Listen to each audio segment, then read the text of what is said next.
नमस्कार, मेरा नाम हेमा सिन्हा है। मैं संकल्प प्रयास में सीजन फेलो के रूप में कार्य करती हूँ।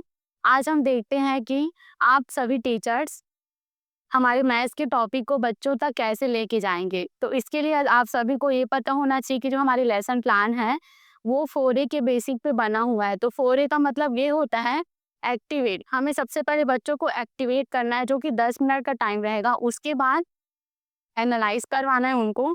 हम लोग जो भी उनका प्रीवियस नॉलेज है उसको चेक करने के लिए, और जो भी हमने जो टॉपिक हम पढ़ा रहे हैं उनको, उसके बारे में हम उनको नॉलेज देंगे तो उनकी कितनी समझ बनी है, इस पर चर्चा हम लोग 20 मिनट की करेंगे। वो है हमारा एनालाइज़। उसके बाद हम लोग करेंगे अप्लाई। हम लोग जो भी बच्चों को टॉपिक पढ़ाएँ उनको कितना समझ आया है, हमारे दैनिक जीवन में उसकी क्या उपयोगिता है, इसको पहचानने के लिए हम बच्चों को 20 मिनट तक का उसमें अप्लाई करेंगे। उसके बाद है एसिस। जो भी हम पढ़ाए हैं बच्चों को कितना समझ आया है और आगे उसमें क्या इम्प्रूवमेंट करना है, इसको जानना बहुत ज़रूरी है, तो उसको हम लोग इसको 10 मिनट तक करेंगे। आपने इसके पहले वीडियो में ये देखा है कि प्राकृतिक संख्या क्या होती है। अब आप सभी टीचर्स ये कर सकते हैं कि जैसे आप क्लास में जाएँगे बच्चों की, और इसमें हम लोग सबसे पहले करेंगे एक्टिवेट। तो इसके लिए क्या करेंगे, हम लोग कुछ ऐसे एग्ज़ाम्पल ले सकते हैं जैसे कि पेन हो गया या कुछ बॉल्स हो गया, जो हमारे आस-पास अवेलेबल रहते हैं। तो बच्चों को सबसे पहले हमें ये करवाना है कि कुछ हम लोग पेन ले सकते हैं, और बच्चों को हम लोग पूछ सकते हैं कि बच्चों हम लोग गिनना कहाँ से स्टार्ट करते हैं? तो बच्चों का जवाब आएगा मैडम 1, 2, 3 जैसा भी है। तो यहाँ पे मैं कुछ पेन ली हूँ, अब आप लोग फिर बताइए कि हम लोग गिनना स्टार्ट कहाँ से करेंगे? मैं आपको पूछ रही हूँ कि यहाँ पे कितना पेन है बताइए करके। तो आप लोग क्या करेंगे, काउंट करेंगे ना, कहाँ से काउंट करेंगे? 1, 2, 3, 4, 5, 6, 7 ऐसे हम लोग अनंत तक जाएँगे। तो जहाँ से हम लोग गिनती स्टार्ट करते हैं और अनंत तक लेके जाते हैं, तो वो होता है हमारा नेचुरल नंबर्स, प्राकृतिक संख्याएँ। इसके बारे में आपने पहले पढ़ा हुआ है। अब मैं यहाँ पे आपको बताना चाहती हूँ कि यहाँ पे कुछ पेन हैं, जैसे इसके पहले मैंने गिनना स्टार्ट किया था, तो कुछ आपने देखा था कि कहाँ तक गिने थे हम लोग? 6 तक। तो अभी भी हम लोग काउंट स्टार्ट करते हैं। अगर मैं यहाँ से एक पेन हटा देती हूँ, तो यहाँ पे बताइए कितना पेन बचा है? काउंट करिए। 6। अगर मैं यहाँ से एक पेन और हटा देती हूँ, तो कितना पेन बचा यहाँ पे? 5। यहाँ से मैं एक एक पेन और हटा देती हूँ, तो कितना बचा? 4। एक और हटा देती हूँ, तो कितना बचा? 3। एक और हटाई तो कितना बचा? 2। एक और हटाई तो कितना बचा? 1। अब इसको भी मैं हटा रही हूँ, तो मेरे पास क्या बचा? मेरे हाथ में कुछ बचा है क्या? बताइए आप सभी। कुछ बचा है? नहीं। तो यहाँ पे मेरे हाथ में 6 पेन था, मैं एक-एक करके उसको हटा दी तो मेरे हाथ में कुछ नहीं बचा। तो मैं यहाँ पे क्या बोल सकती हूँ, मेरे पास कुछ नहीं पेन है, ऐसा बोल सकती हूँ क्या? तो आप लोग सोचिए कि हम लोग इसको गणित की भाषा में क्या बोल सकते हैं? अगर आपके पास कुछ नहीं है, कुछ भी सामान नहीं है, तो हम लोग इसको गणित की भाषा में क्या बोल सकते हैं? उसको हम लोग क्या बोलते हैं? शून्य। जिसको हम लोग किससे डिनोट करते हैं? इससे। अब आपने इसके पहले देखा था कि जहाँ से गिनना स्टार्ट करते हैं वो प्राकृतिक संख्या होती है, तो हम लोग शून्य को गणित की भाषा में क्या बोलते हैं? तो हम लोग शून्य को बोलते हैं पूर्ण संख्या, होल नंबर। पूर्ण संख्या, इंग्लिश में बोलते हैं इसको होल नंबर। हम लोग ये होल नंबर के बारे में ही पढ़ने वाले हैं कि होल नंबर का गणित में क्या उपयोगिता है, इसका क्या महत्व है, ये प्राकृतिक संख्या से कैसे अलग है। तो ये जो मैं अभी आप लोग के साथ जो एक्टिविटी की, पेन गिनने वाला, उसको हटाने वाला, तो इसको आप 10 मिनट तक बच्चों के माइंड को एक्टिव करने के लिए क्लासरूम में करवा सकते हो। उसके बाद हम आते हैं एनालाइज में।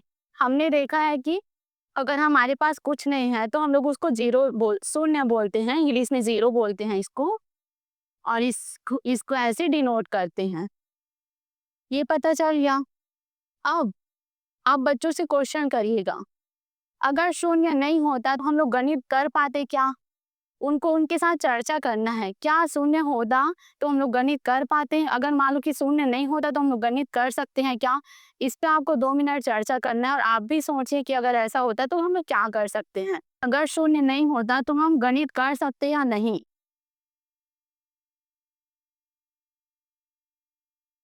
तो हम गणित कर सकते हैं कि नहीं?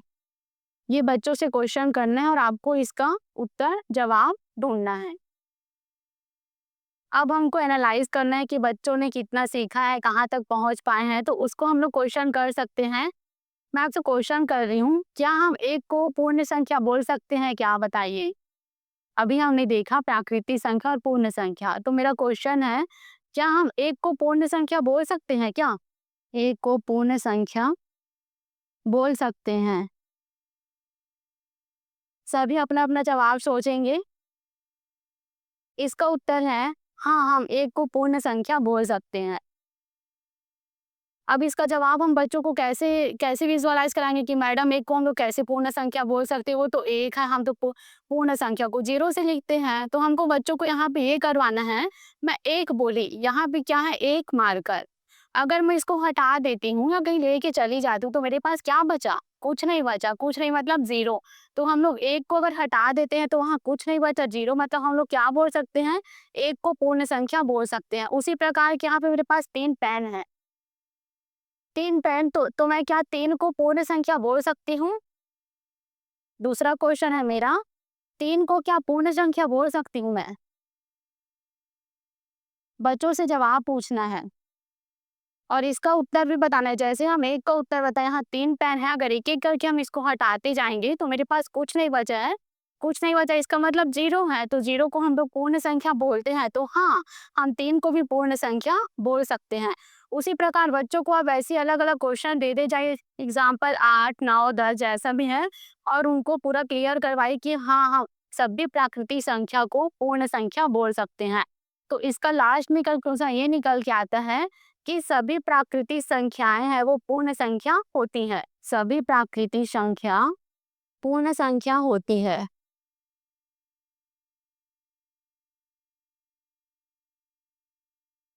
अब यहीं पे हम लोग क्रॉस क्वेश्चन करेंगे।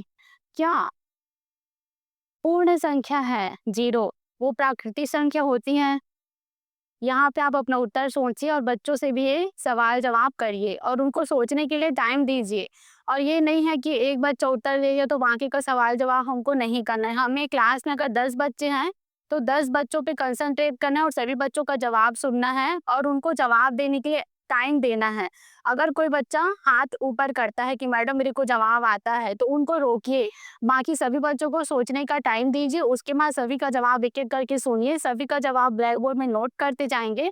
उसके बाद जो सही जवाब है, उस पे चर्चा करके लास्ट कंक्लूजन तक पहुँचेंगे। पूर्ण संख्या को हम लोग प्राकृतिक संख्या बोल सकते हैं क्या? ये हमारा सवाल है। अब इसका जवाब है कि नहीं, क्योंकि कुछ नहीं है मेरे पास, कुछ नहीं है तो मैं उसको कैसे प्राकृतिक संख्या बोलूँ? मेरे पास तो ना 1, 2, 3, 4 कुछ भी पता नहीं है कि मेरे पास क्या है, 0 है, तो 0 को हम लोग प्राकृतिक संख्या नहीं बोल सकते। अब हम देखते हैं कि शून्य है पूर्ण संख्या, उसको हम लोग संख्या रेखा में कैसे प्रदर्शित करते हैं। हम लोग गिनना स्टार्ट कहाँ से किए थे? 1 से। 1, 2, 3, 4, 5, 7 यहाँ तक पूरा क्या आया था? इन्फिनाइट तक आया था। तो हम अगर हमारे पास कुछ नहीं था तो हम लोग क्या बचा था हमारे पास? क्या बोले थे उसको? शून्य। तो कुछ नहीं था तो शून्य किसके पहले आएगा? 1 के पहले। तो इनको बच्चों को विजुअलाइज़ कराना, दिखाना बहुत ही ज़रूरी है कि हम लोग गणित की भाषा में 1, 2, 3, 4, 5 है, उसके पहले क्या आता है? 1 के सबसे पहले क्या आता है? शून्य। तो ये इसका स्थान कहाँ पे है? संख्या रेखा में। इसको बताना बहुत ही ज़रूरी है। जब तक इसको नहीं बताओगे तब तक बच्चा जोड़ना, घटाना, गुणा, भाग नहीं सीखेगा। तो ये इनका उनका बेसिक नॉलेज है वो क्लियर होना चाहिए। अगर मैं कोई भी बच्चे को बोलूँ बेटा आप 0 पे हो, आपके पास कुछ नहीं है, आप यहाँ पे खड़े हो, आपके पास एक टोकरी है, उसमें 3 सेब उसमें डालना है, तो बच्चा क्या करेगा? 3 सेब क्या करेगा? वो काउंट करना स्टार्ट करेगा। 1, 2, 3 कहाँ पे आ गया? +3 में। मैं बोलूँगी बेटा यहाँ पे 3 सेब है, उसमें से 2 सेब अपने भाई को दे दो, तो क्या करेगा? 1, 2 नीचे आएगा वापस, मतलब क्या किया वो? 3 में से 2 को क्या किया? घटाया। धन 3 ऋण 2 क्या आएगा उत्तर? धन 1। ये हमें विजुअलाइज़ कराना बहुत ही ज़रूरी है। हम लोग जोड़ना घटाना तो सिखाते हैं, लेकिन संख्या रेखा में उसको प्रदर्शित करना सिखाना है। अगर यहाँ पे ज़ीरो नहीं होता, ज़ीरो का हमारे दैनिक जीवन में क्या महत्व है, ये देखते हैं। अगर ज़ीरो किसी भी संख्या के सामने लगता है, फॉर एग्ज़ाम्पल मैं यहाँ पे लिख रही हूँ 8, 8 के सामने मैं कितना भी ज़ीरो लगाऊँ, उसका कोई महत्व है क्या? नहीं है। अगर 8 के बाद मैं ज़ीरो लगाऊँगी, 1, 2, 3, तो ये क्या हो जाएगा? कुछ संख्या कहलाएगा। अगर 1 ज़ीरो लगाई तो 80 कहलाया, फिर 800, फिर 8000 ऐसे। तो ज़ीरो का हमारे दैनिक जीवन में बहुत बड़ा महत्व होता है। सामने लगाने से उससे कोई फ़र्क नहीं पड़ता, लेकिन अगर हम कोई भी संख्या के परवर्ती परवर्ती मतलब संख्या के बाद अगर लगा रहे हैं, तो शून्य का महत्व है वो बहुत बड़ा बदल जाता है। तो हमारे दैनिक जीवन में शून्य का बहुत बड़ा महत्व है, इनको बच्चों को बताना है। अगर मैं बोलूँगी कि यहाँ का रूम का तापमान 0 डिग्री सेल्सियस है, मेरे पास मेरे पास कुछ टोकरी है, उसमें कुछ नहीं है, तो बच्चा क्या समझेगा? मतलब उनको भी थोड़ा-सा वो होगा, तो कुछ नहीं का हम लोग बोल सकते हैं कि मेरे पास 0 सेब है, रूम का टेम्परेचर वो 0 डिग्री सेल्सियस है, ऐसा। तो इस प्रकार से हमारे दैनिक जीवन में शून्य का महत्व है, उसको समझना ज़रूरी है और बच्चों तक उसको लेके जाना ज़रूरी है। आप भी एनालाइज़ कीजिए, सर्च कीजिए और देखिए कि शून्य का हमारे जीवन में कितना बड़ा महत्व है और उनको बच्चों को समझाना हमें बहुत ही ज़रूरी है। यहाँ तक हो गया हमारा पूर्ण संख्या क्या है, प्राकृतिक संख्या से वो कैसे अलग है, हम उसको कैसे लिख सकते हैं, गणित की भाषा में उसको क्या बोलते हैं। यहाँ तक की समझ उसको छठी क्लास के बच्चों को होना ज़रूरी है। अब आपने जो भी पढ़ाया है बच्चों को, उसको अप्लाई तो कर लिए हम लोग दैनिक जीवन में। अब उसको आप जो पढ़ाए हो कंसेप्ट, वो बच्चों को क्लियर हुआ है कि नहीं हुआ है, उसको आप लोग क्लास के अंत में 10 मिनट उसका चेक कर सकते हैं। तो उसके लिए आप ओरल क्वेश्चन कर सकते हो या फिर आप कुछ रिटर्न क्वेश्चन कर सकते हो। मैं यहाँ पे कुछ रिटर्न क्वेश्चन दे रही हूँ, उसको आप भी सॉल्व करिएगा और बच्चों से भी इसको करवाइएगा। आपने जो भी पढ़ाया है 40 मिनट, उसको बच्चों को कितना समझ आया, तो हम लोग कुछ क्वेश्चन देके हम लोग उनका एनालाइज़ कर सकते हैं, एनालिसिस कर सकते हैं। सबसे पहला क्वेश्चन है, क्या शून्य सबसे छोटी पूर्ण संख्या है?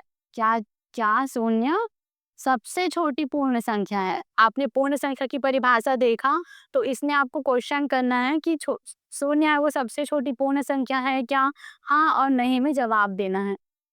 आप अभी सोचिए और इसको बच्चों को भी करवाइए। अगर आप नोट्स बना रहे हैं तो हाँ कॉपी में नोट कीजिए और लिखते जाइए। क्वेश्चन दूसरा है, हम गिनना कहाँ से शुरू करते हैं?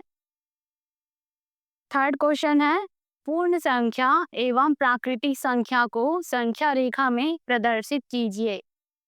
नेक्स्ट है, शून्य का हमारे दैनिक जीवन में क्या उपयोगिता है? अभी आपने इसके पहले जो कंसेप्ट देखा, उसमें से ये पूरा चारों क्वेश्चन के आंसर आपको मिल जाएगा। जैसे आप अपना अभी असेसमेंट कर रहे हो, ये वीडियो को देखने के बाद आपको कितना समझ आया, तो वैसे ही आपको बच्चों के साथ क्लास में करना है। अगर उनको कुछ समझ नहीं आया है, तो आप लोग इसके लिए क्या कर सकते हो, क्लास में ऐसे 10 बच्चे होंगे, 10 में से 5 या 6 बच्चे होंगे जिनको बहुत अच्छे से समझ आ गया होगा, सभी को उत्तर आता होगा। उसमें से 2-3 बच्चे ऐसे होंगे जिनको कुछ भी समझ नहीं आया होगा और 1-2 ऐसे बच्चे होंगे जिनको 50% समझ आया होगा। तो इसके लिए हम लोग क्या कर सकते हैं, इसमें टीचर का भी समय बचेगा और बच्चों का कंसेप्ट अच्छे से क्लियर होगा। तो हम लोग क्या कर सकते हैं, पीयर लर्निंग का कंसेप्ट यहाँ पे अप्लाई कर सकते हैं। जो 6 बच्चे को समझ आ रहा है, उसमें से किसी 2 बच्चे या 1 बच्चे को बाकी 5 बच्चे को समझाने के लिए बोलेंगे। इसमें उनका जो बच्चा है, जो उनको समझाएगा, उसमें लीडरशिप की भावना आएगी। उसका जो कॉन्सेप्ट है वो बहुत अच्छे से क्लियर होगा और उनको देख के जो बैठे हैं बच्चे जिनको समझ नहीं आया है, वो भी ये सोचेंगे कि अगर हम जल्दी समझेंगे और अच्छे से कंसंट्रेट होके समझेंगे, तो हमको भी कल ऐसे मौका मिलेगा कि हम अपने सहपाठियों को, अपने दोस्तों को समझा सकते हैं। तो पीयर लर्निंग अप्लाई करना बहुत ज़रूरी है। इससे बच्चों का कंसेप्ट क्लियर होता है और टीचर भी सभी बच्चों में प्रॉपर समय दे पाती हैं।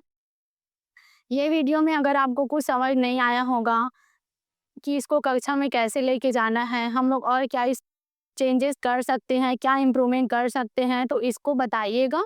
Thank you so much for T